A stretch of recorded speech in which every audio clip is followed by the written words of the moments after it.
Hey guys, welcome to 5-Star Guns and Gear, and today we are going to be doing an unboxing and give you my thoughts, my initial impressions, kind of give you a little bit of overview and specs of a particular scope that's going to go on an AR build, and we'll see what you guys think. It is the Primary Arms 4-14x44 first focal plane in the SLx series. This has some pretty cool features on it that I really like. It's actually not a oversized platform where it's too big, but for what I want it for, I think it's going to work out pretty good, guys. And I kind of want to explain to you today why I bought it. Let's take a closer look at it. Once we get it on the firearm, get it to the range, and I can test the tracking and everything, make sure it returns to zero properly, handle recoil of a 223 and 300 blackout. That's going to give us more of a crisper look at how it's going to rate on our 5-star scale. So we're not going to be rating it today, but this is more of an unboxing, and let's take a closer look and see what this is all about. And I'll let you know what appealed to me. I'll also let you know what the MSRP is and what I found it on sale for as the date of this video. And maybe you can, if you're looking for this, maybe you can catch it on sale too. And I think we got a pretty darn good deal on it. So let's go ahead, move the camera over here and take a look at it. All right, let's go ahead and unbox this Primary Arms SLx 4-14x44 first focal plane optics here. And it does have a lifetime warranty on it. I do like that. Primary Arms, their warranty center is based out of Houston, Texas. Pretty cool. My home state is Houston, born and raised there. Do live in Alabama now, but Texas will always be my home. Lived there the first 40 years of my life. And it's pretty cool when you have a company that is in your home state. So, all right. Show some of the specs on the side. Of course, I told y'all this was 4x14. Objective is 44 millimeters. The exit pupil 11.2 millimeters. The 3 millimeters. Total windage and elevation adjustment is greater than 60 MOA, 17.45 mils. Weight is 25.2 and length of 13 inches. So let me set this to the side here. Let's go ahead and get to the meat and potatoes of this. Take a look at this particular optic. It does have the manual at the bottom. It's kind of cool. And let's see here. This one looks like it tells you how to use the reticle. This particular one is in mils. Mils.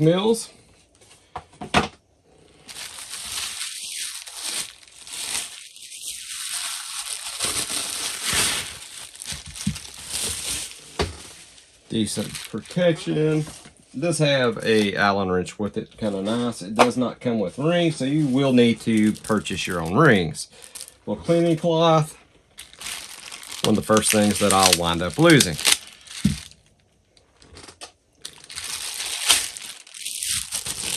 This is not my first Primary Arms optics. I have a Primary Arms on a 30x56 that is on a 300 PRC. Love that, and its first focal plane as well. So let's kind of go over it with you, head to toe. We'll kind of take a first look at it. And as we go along, I'll put some images up on the screen of like the reticle and stuff as well. So y'all stay tuned for that. It does come with these little bikini scope covers here. Not too shabby. You know, it's pretty good. It will work. If you like the flip up kinds, you can get the Butler Creeks or something like that and always throw on here. This does have the R-Grid 2B reticle in it. And I will show you that on the screen. And this is the layout of this. This is going to go on a AR build. And I picked this that's going to go on a 223 Wild. Probably be primarily shooting from 100 to 200 yards pretty much with it.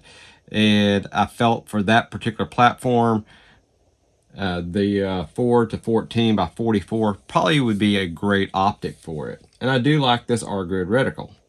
So it is illuminated, and your illumination dial is right here.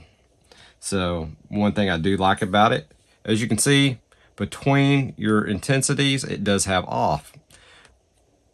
The bonus of that is a lot of them, especially your cheap ones, you'll have a 1 through whatever. This one has apparently 6 settings, intensity settings.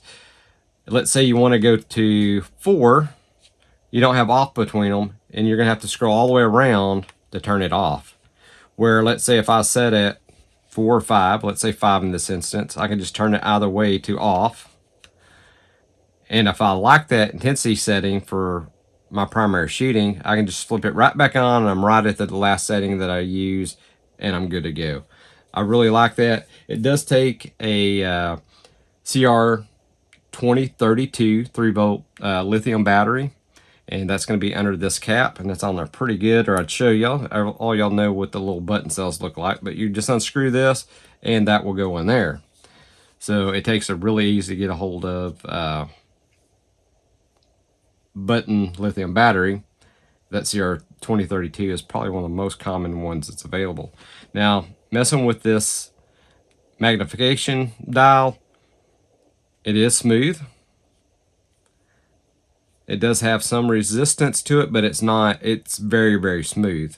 You don't want it having a lot of slop in it. Now, you can adjust the ocular here, and you're gonna need to do that to go ahead and make sure it's crisp and adjusted to your vision. So make sure you go ahead and do that. Looks like it's got some kind of dot in it. Not sure why that's in there. That's something they have, how they have something lined up.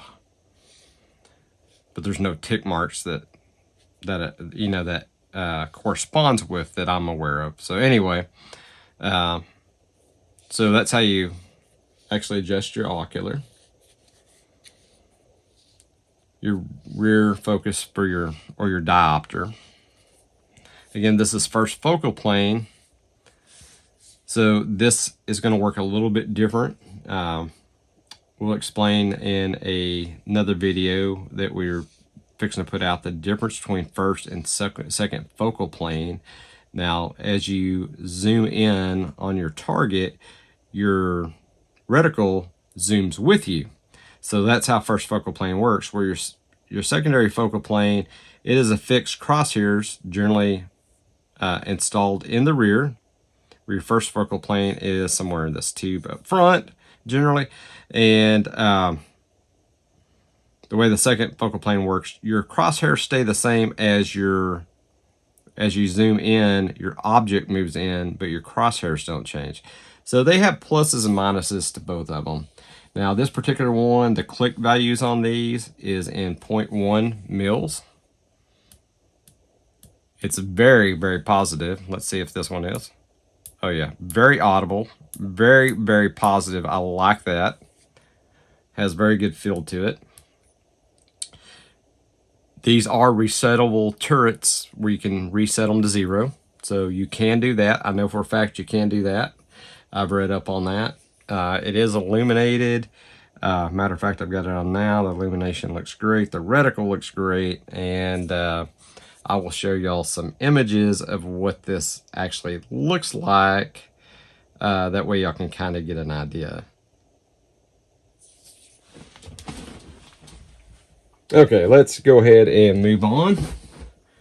So the eye relief, low eye relief on this is 3.22 inches. The high is 3.14 inches.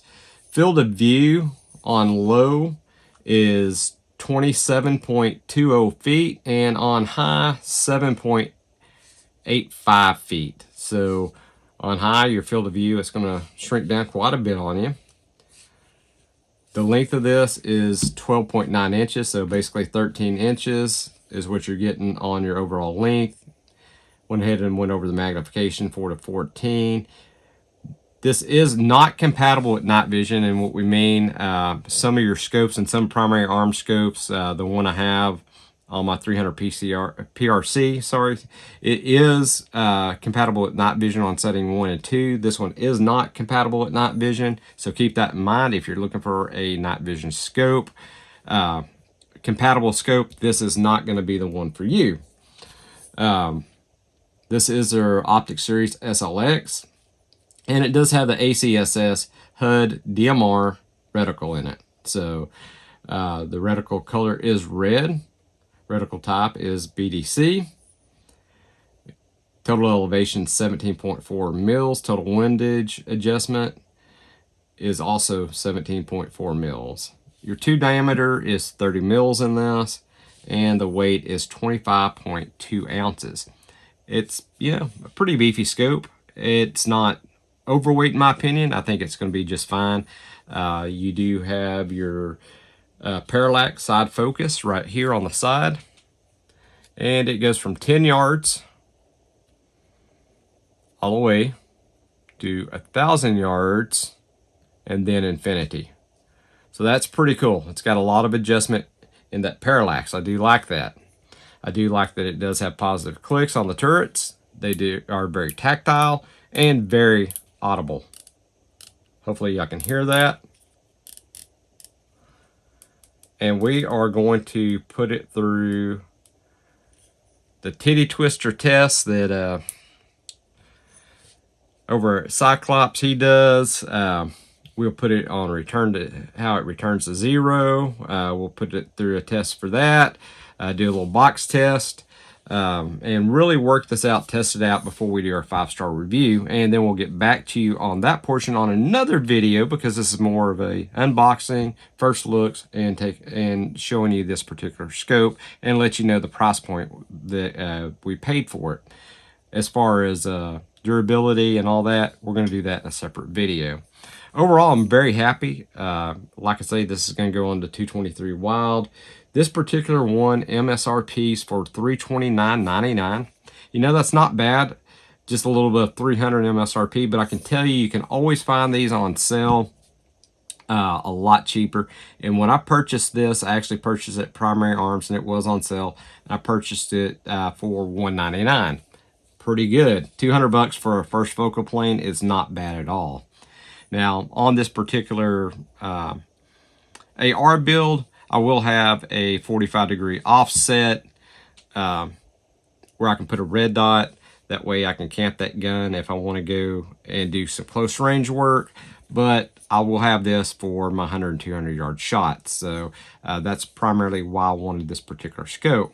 My other 300 blackout that we are also working on, that is going to be a SBR build. We are actually going to go to a 1:8 or 1:10 optic on that. And it's going to be a little bit different platform. It's probably going to be first focal plane as well. We'll see what we wind up with. However, I won't use probably a 45-degree offset with a red dot or anything. I might have a 45-degree offset with some flip-up sights just for a backup sight system if I needed it. But that's probably all we're going to do on that one. So this is a totally different build for a totally different purpose than that 300 blackout, and that's why we went with this particular one. I think it's going to be pretty darn good. I think it's pretty darn decent. I don't think we're going to have really any issues. The clarity in this glass is pretty darn good. It's not bad. I mean, it's not glass you're going to find in a $1,000 optic. The eye relief to me seems pretty good in it.